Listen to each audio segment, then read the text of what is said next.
All right, Krug Show Tuesday night. Raj is in the house. We're talking Niners like we always do on Tuesday nights at this time. Let's go right now.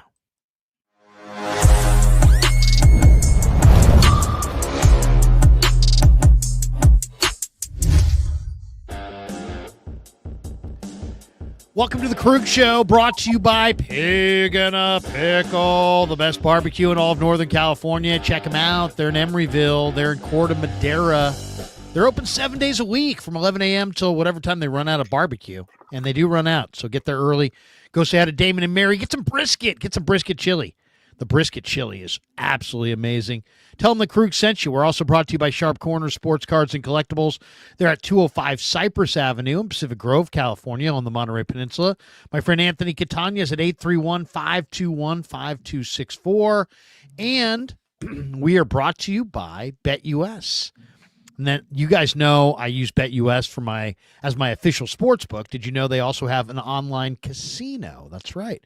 If you're into slots or live dealer games, you've got to check it out. BetUS is everything from timeless classics to the hottest new slots, plus live dealer tables that bring the buzz of the casino straight to your home. Right now, BetUS is offering an amazing sign-up bonus of 200% up to $5,000, or if you're into crypto, a massive 250% sign-up bonus up to $5,000. That's free money to play with. So if you're ready to spin your way to some big jackpots, head over to BetUS, sign up, and claim your offer. And thanks to everybody for sponsoring or for supporting BetUS, and thanks to BetUS for supporting the Krug Show.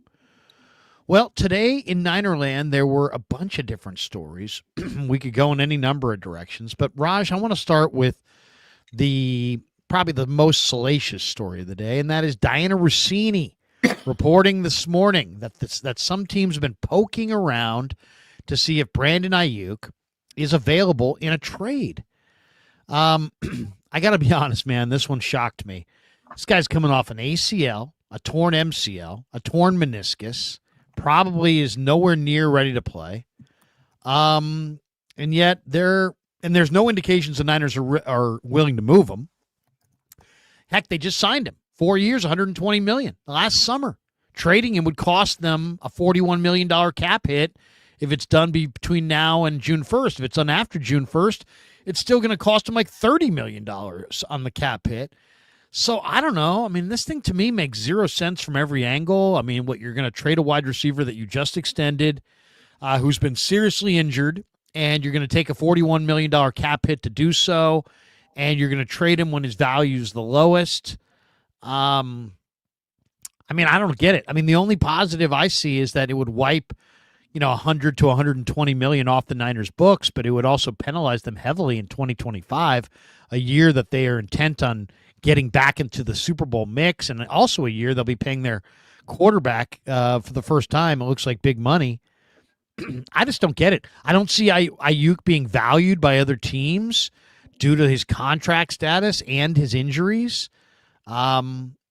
Explain this one to me. I mean, explain this to me like I'm a newborn, because I have no idea what's going on here. Yeah, well, unfortunately, I'm in the same boat. It doesn't make sense, Larry. It doesn't make sense. It doesn't. But here's the thing. It's smoke season, right? There's going to be these stories that come out. People got to print their stories, write their stories. But I do think at least teams are going to, at least, like she said, poke around. Teams are going to ask and say, well, what's the deal with Ayuk? Are you willing to trade him? Like, teams are going to ask regardless, because he was a guy that was in trade talks last year. Now, it's not realistic. 49ers probably wouldn't get much for him. It was a massive injury. But I do believe that teams are at least, hey, what's the deal with Ayuk? And it's as simple as that. I don't really think your teams are like, oh, my God, can we get Ayuk? We'll give you this. I don't think it's anything like that. But it's due diligence season. It's the off season. Teams are looking to make moves here and there. And, the lines are open for communication no matter who the player is. So I do think teams have maybe one or two teams have asked, hey, what's the deal with Ayuk? Because there are desperate teams out there that need something, and they're willing to wait for a guy to recover and stuff. But I don't think this is going anywhere. I don't think it has much traction, Larry. But, yeah, it's just one of those off-season reports that gets thrown out there. We talk about it for a couple of weeks, and then it'll be, swept under the rug. So, I mean, you don't think the 49ers have interest in moving on from Ayuk, or do they? And but they don't. It just doesn't make sense. I think at some point they might, because the whole situation that happened last year, it was crazy, right?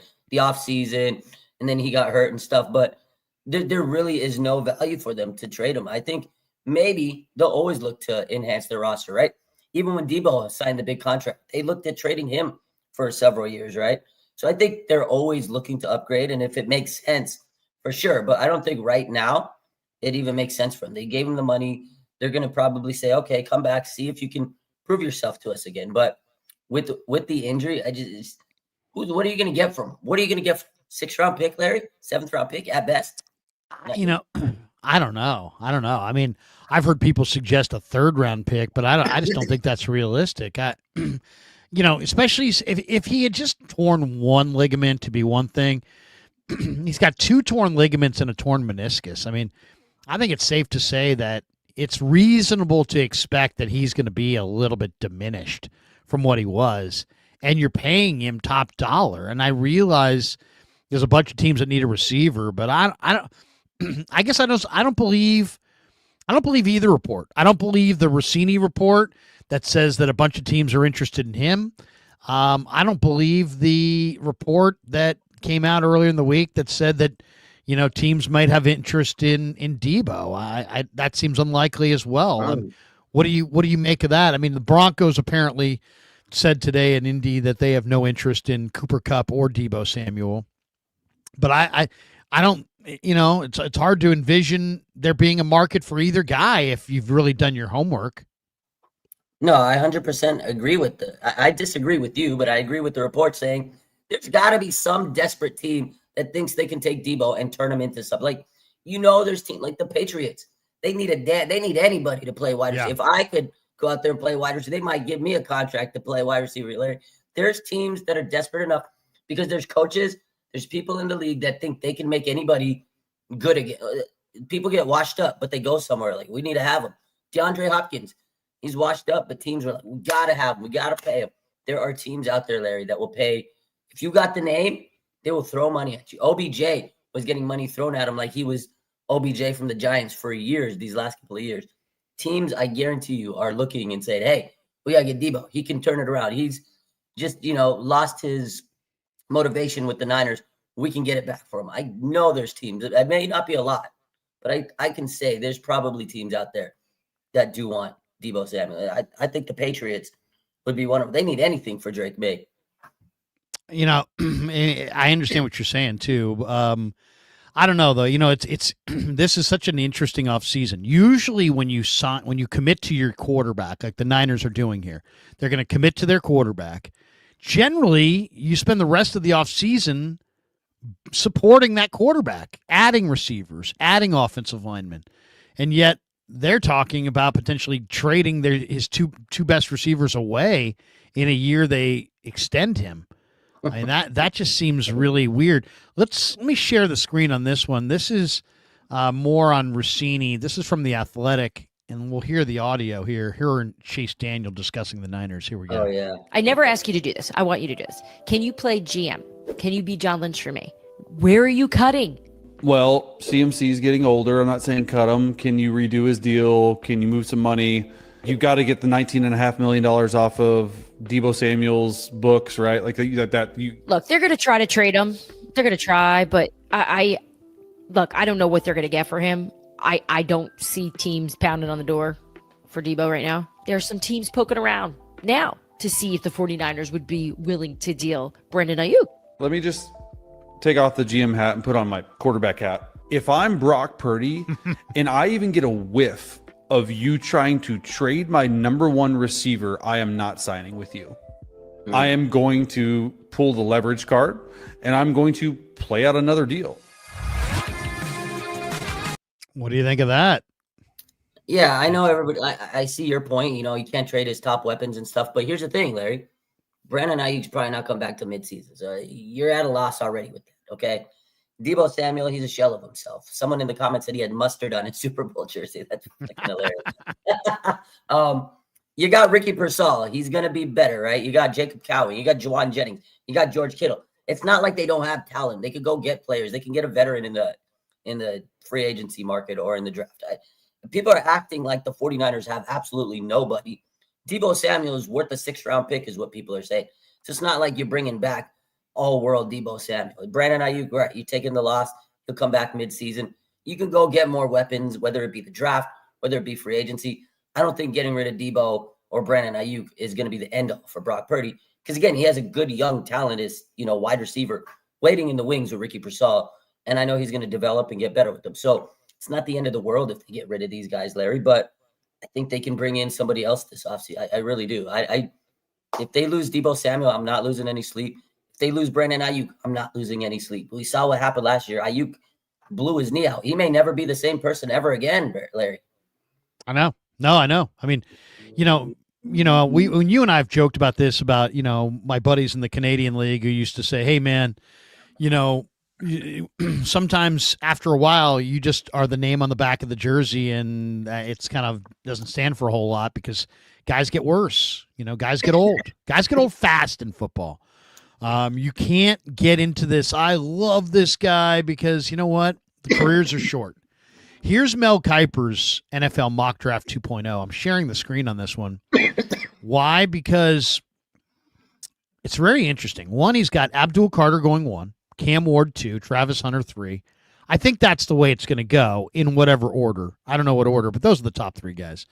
Carter, Ward, and Hunter. He's got Will Campbell going 4. He's got Mason Graham going 5. We'll see how he works out this week. He's got Ashton Genty going to the Raiders at 6. Shador falling to the Jets at 7. Jalen Walker, who I love, the Butkus Award winner, going 8. Tyler Warren going 9. Josh Simmons going right in front of the Niners at 10. He's got the Niners taking Will Johnson, a corner. But it is interesting when you look at the rest of this first round, how he's got this. One, he's got a Marion Hampton, who a lot of people think is a second rounder. He's got him going to Dallas at 12. Thought that was kind of interesting. Then he also has the number 1 wide receiver going 22. Teteroa McMillan going 22. Luther Burden, who's just an absolute monster, is not anywhere in this first round. That's interesting. And then Walter Nolan, he's got going 32nd to the Eagles. Oh my God! If there's gonna be something that makes you sick, is if the Niners don't get a defensive lineman in the first round and the Eagles get Walter Nolan at 32. That's gonna make me sick to my stomach. But I love both of these number 1 receivers. Now, a lot of the talk on Twitter today is that some of the NFL teams are cooling on Teteroa McMillan. And that's interesting because he's got great ball skills, and he was incredibly productive at Arizona, despite the fact everybody knew that they were going to him, especially when Cowing left. So, everybody knew take away McMillan, and yet he still had a big year.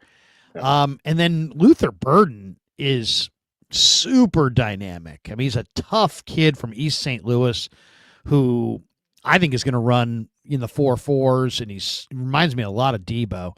Hitches, screens, all the short stuff, 2 steps, he's full speed. Luther Burden's a beast. I mean, he is really awesome. A buddy of mine who scouts for a team in the league, I said, give me a comp on Luther Burden. And he's like, he went with the guy from the Giants this year, Malik Neighbors. He's like, he's Malik Neighbors. And I'm like, really? He's Malik Neighbors? He's like, yeah, I think he's even better than Malik Neighbors. Wow. Okay, so it's a guy who said that he thinks he's better than Malik Neighbors. Now, Kiper doesn't even have – Malik Neighbors went in the top 10. Kiper doesn't even have, Burden going in the first round. But what do you think? I mean, could the Niners go into the draft? I mean, they're not going to – unless they're going to spend $30 million, they're not getting T. Higgins. And to me, there is no receiver in the free agent market outside of Diggs and Higgins that could really impact your situation dramatically. I like Darius Slayton and some of these guys, but they're not going to dramatically alter your season. What do you think?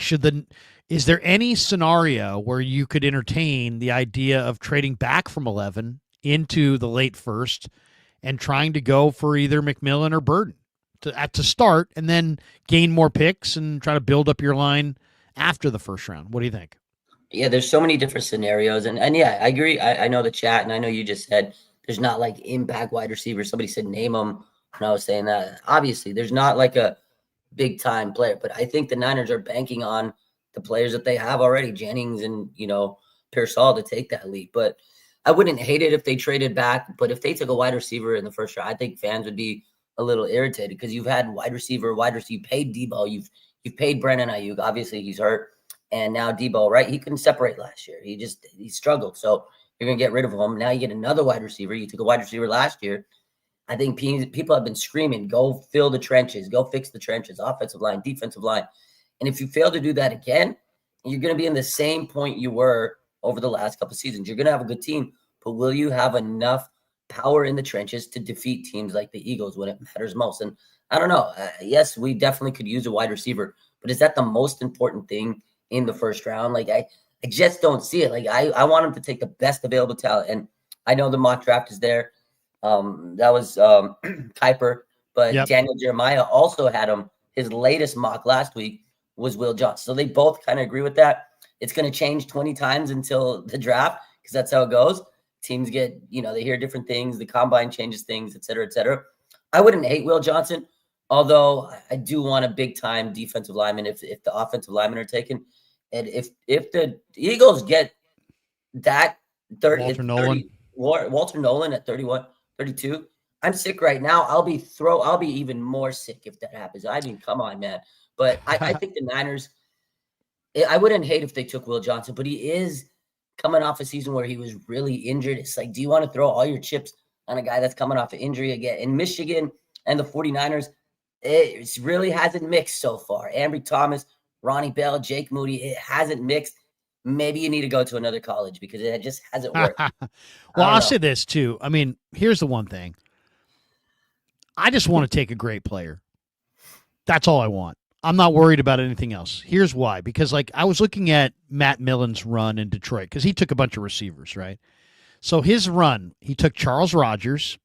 Charles Rogers had a substance issue, bust. He took Roy Williams. Roy Williams was a pretty good player. Nothing great. Then he took Mike Williams from USC, who was just slow, really slow, too slow to play in the NFL, didn't do anything. So then he took somebody else, a non-receiver, in that fourth year. In the fifth year, it's his turn again to pick, and he's drafted 3 receivers. None of them are really big time, and he's got the second pick in the draft. And he took Megatron. And all I would say is, if you don't like Burden or McMillan, that's one thing. But don't just not take those guys because you took Ricky Pearsall last year. Just take a great player. Don't have, sometimes you'll see, I've been married for 25 years. But when I was a single person, you go on a date with somebody and you realize after a couple questions talking at the table, oh, this person's got major baggage. They've got baggage either from their ex-boyfriend or whatever, and it's like, oh, God, nothing's worse than baggage. I think the Niners have got to, shake their baggage. Forget who cares who you drafted last year. You're not going to draft a receiver ever again because Ricky Pearsall was your first-round pick. And is Ricky Pearsall a horrendous bust? No, he just didn't have the greatest first year. And I understand they have other needs that supersede receiver. I'm not saying the receivers are number one need. But I'm just saying, if your scouts think that Tetaroa McMillan or Luther Burden are elite, and then don't be afraid. Don't be afraid. Don't go into the draft with, well, we can't do this and we can't do that. We can't try this. We can't try that.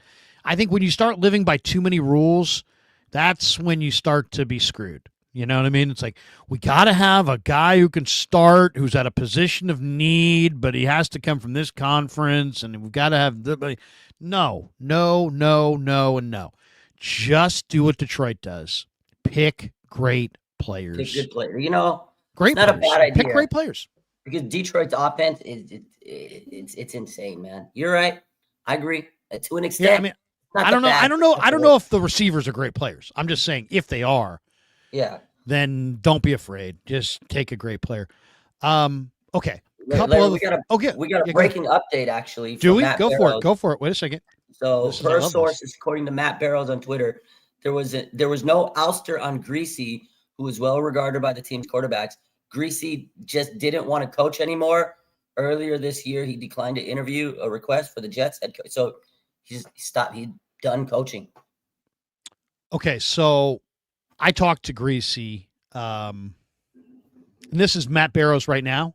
Yeah, literally a couple minutes ago. Yeah, yeah. Okay, yeah, I'll put this up on the screen here. People can see it.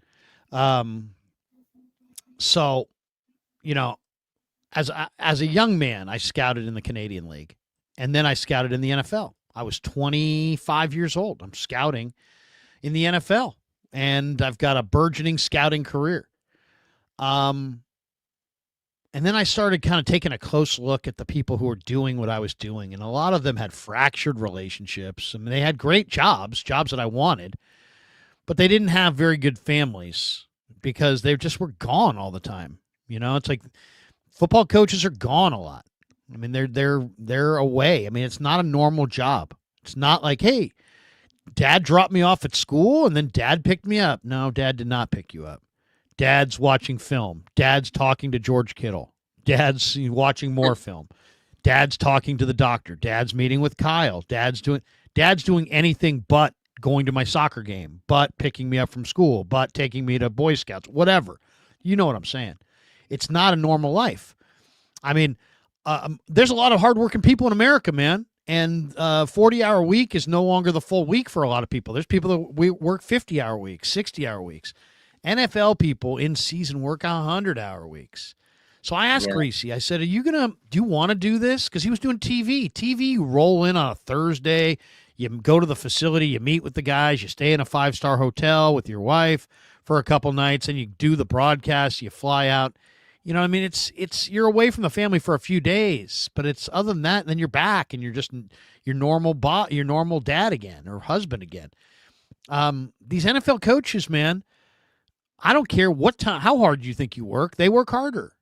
You know, they're there. When the Niners play on like a Sunday night and then they play again on Thursday, those coaches go from the locker room. They don't go out to the car and go home. They go back to their office and they watch more film and watch the game film and sleep at their desk. I mean, that's the job. So it's just a huge price to pay. And if you told me that Greasy, if Greasy wants to go somewhere else, then I'd be a little surprised, because to me it was always, do you want to coach, and if so, this is where you want to be, or do you not want to coach? So Matt Barrow says, shake up on 49ers coaching staff. Mick Lombardi is the new quarterback coach. Brian Greasy's no longer on the staff. Per source, there was no ouster of Greasy, as Raj just said, who was well regarded by the team's quarterbacks. Greasy did not want to coach anymore. Earlier this year, he declined an interview request for the Jets head coaching job. I think he had turned down Michigan as well for an offensive coordinator job. So good for Greasy. These are hard jobs, man. I mean, Raj, if I may ask, you work hard, man. You're a hardworking guy. Sure. You have this channel, and you also have whole nother career. Correct. How many hours a week do you think you work? The most hours you ever worked in a week, since been doing two jobs, been doing Between the Niner everything? content and the job with the Oh man, therapy, I mean, physical therapy. right. What kind of hours do you work? Honestly, the most with everything, the most I worked probably in a week is 70 hours a week. It was great. That's a lot. That's a lot. That's a lot. That's a lot of hours, right? Yeah. 9 to 5, Monday through Fridays, 40-hour week. Yeah. Okay. Most people are working 12-hour days. You know, they're working 9 A to 9 P. You know, or they're working, or something similar. 10 to 12-hour days, I think, is pretty reasonable, pretty regular for a lot of people, especially if they're in career-oriented jobs where they have to, they can never really turn it off. Yeah. These NFL people work 100-hour weeks. That's a lot. They wear out.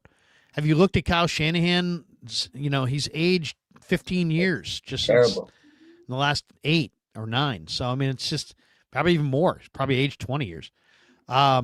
So it's a tough job. So that to me, the fact that Greasy is opting to just not coach,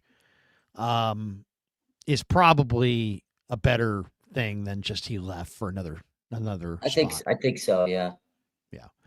And were there any other the other ones were Clay Kubiak's the new OC, Gus Bradley's assistant head coach, defense. Ray Brown is the new cornerback coach. Chris Forrester gets the title of assistant head coach in addition to O-line coach, and John Lynch hired his son, Jake Lynch, to be the defensive quality control coach. He was a linebacker at Stanford and a grad assistant at UW.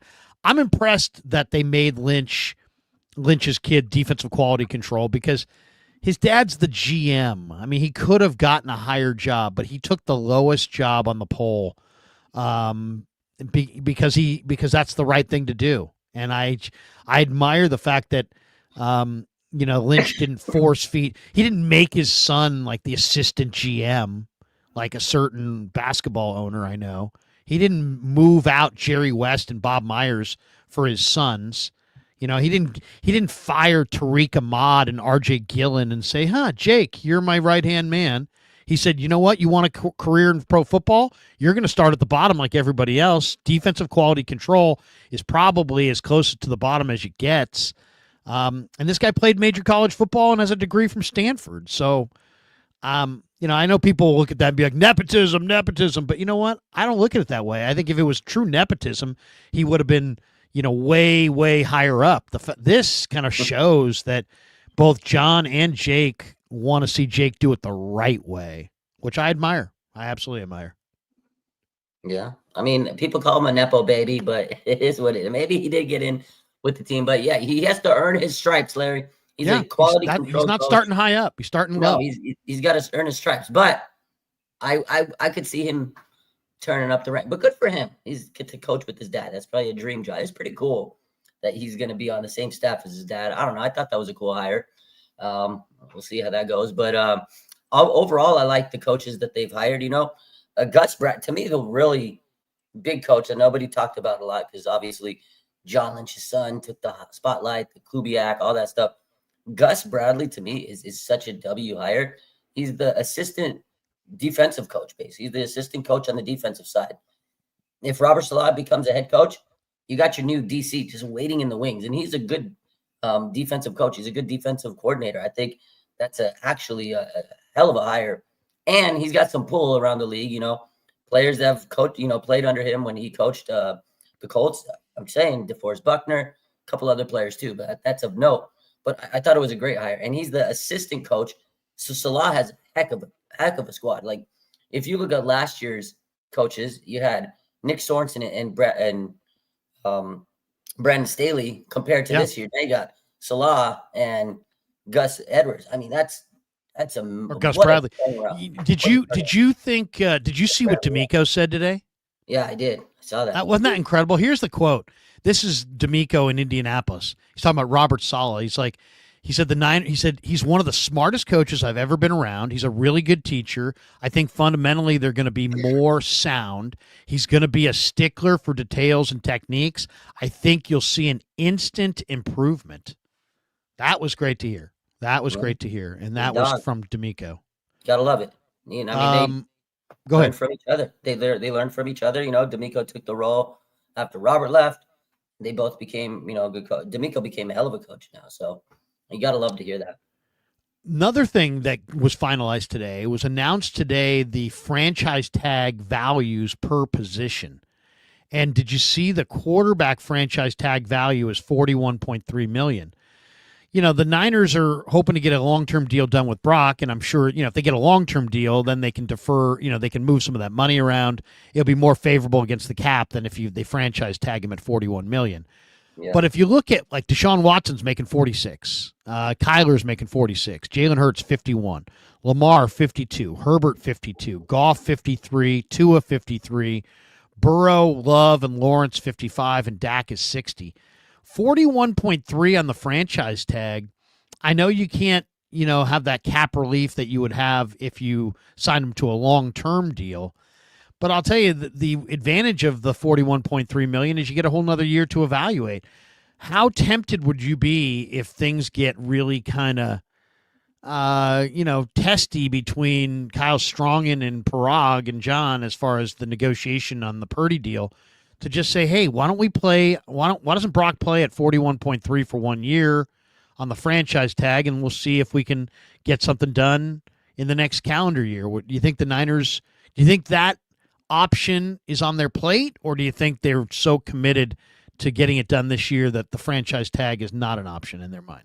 I think it's definitely on their plate because they got to go into these negotiations with, an open mind and kind of, you can't just be tunnel vision, because if you do, that's when you get the situations we've had in the past. So I think they definitely have to keep an open mind, especially with this. This is a big deal, right? You got to pay a quarterback a lot of money. But I think ultimately, too, it also depends on what Brock wants. If he's okay with being on franchise tag and then saying, okay, we'll figure it out from here, then yeah. But I do think their top priority is to figure out a long-term extension because, A, if he takes the franchise tag and then he plays amazing, price goes up. So you kind of want to lock in a price at least now because the price is only going to go up. Now, they can gamble and say, okay, well, we can put you on the tag, and then in a year from now, maybe he didn't play as good. You can say, oh, well, you didn't play as good. So it's more of a gamble. I think their top priority is to figure out what a long-term extension looks like. And I think that's what they're going to go in with the intentions of.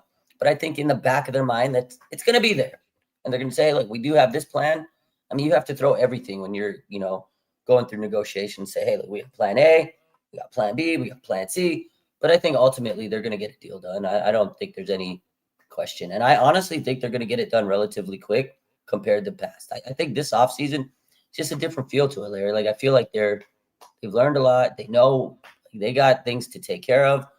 The coaching search was amazing. And I feel like they're trying to knock down things because they want to get back to the playoffs and do some damage.